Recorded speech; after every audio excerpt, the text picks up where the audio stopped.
And we're back. I forgot what it feels like to do one of these after a win.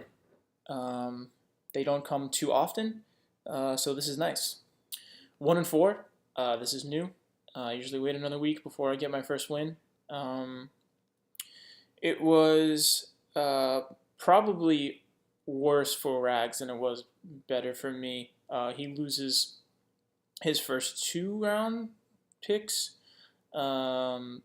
And it looks like he's going to have some tough sledding ahead, especially with only $20 left in his fab. Next, we have a comeback win. Nick pulls it out on Monday night against Mike. Final score 130-something to 120-something. Again, I don't fact check.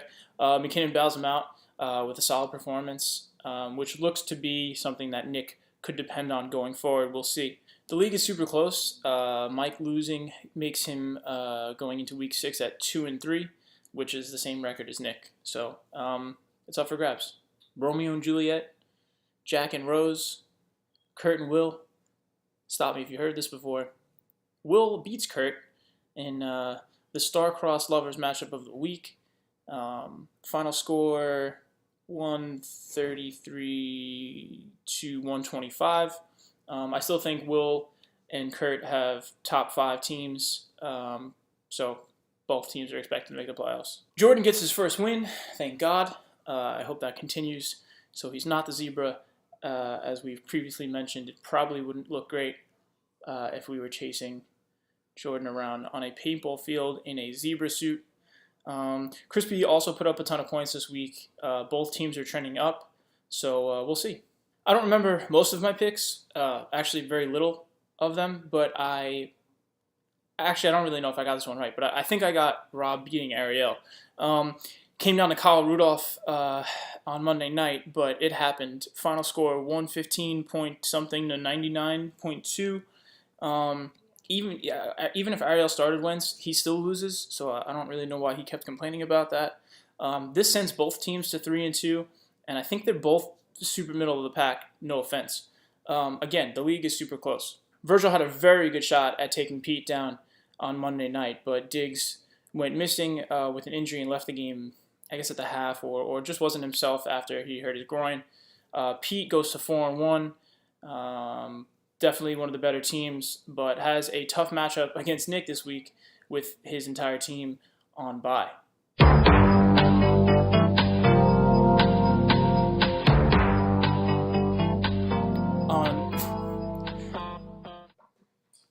On this week's edition of Law & Order FFL, we dive deep into the investigation that was the mysterious stain on Rob's futon.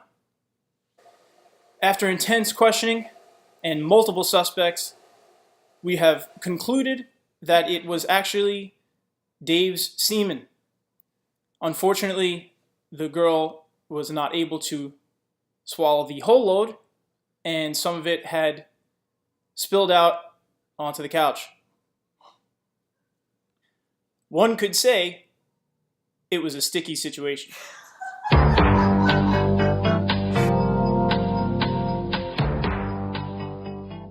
And we're back with Week 6 previews.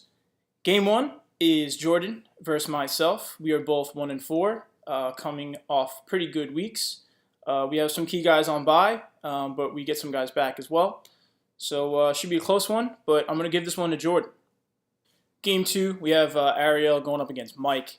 I'm going to give this one to Ariel. I believe Mike has Shady on bye, Russell Wilson also on bye, also Doug Baldwin on bye. Ariel's only down Dez. I think Ariel gets a win here. Next up, Kurt plays Rob. Kurt's team is better than Rob's. I don't know. I don't think there's going to be another upset. So, giving this one to Kurt. Next up, Pete takes on Nick. Pete's entire team is basically on bye, so Nick has a chance. This is probably a good game to look forward to. If Pete loses, he'll be 4-2. Nick will be 3-3. Will be a close one. Rags has some pretty unfortunate injuries, losing Odell and Dalvin Cook. with no waiver wire budget to back that up. So I'm going to give this one to Will. Like I said in the recap, it's going to be tough sledding for Rags going forward. Last but not least is Crispy going up against Virgil. I actually think Crispy might take this one. I'm not sure what Carlos Hyde is doing, if he's hurt, or if it's just they're giving the ball to Breida because he looks like the better back or has the hot hand. There's a couple of buys here, but Crispy gets Michael Thomas back, and Keenan Allen seems to be trending upwards. So I'm giving this one to Crispy. That about wraps up this week. Good luck to everyone, and I will see you sometime next week.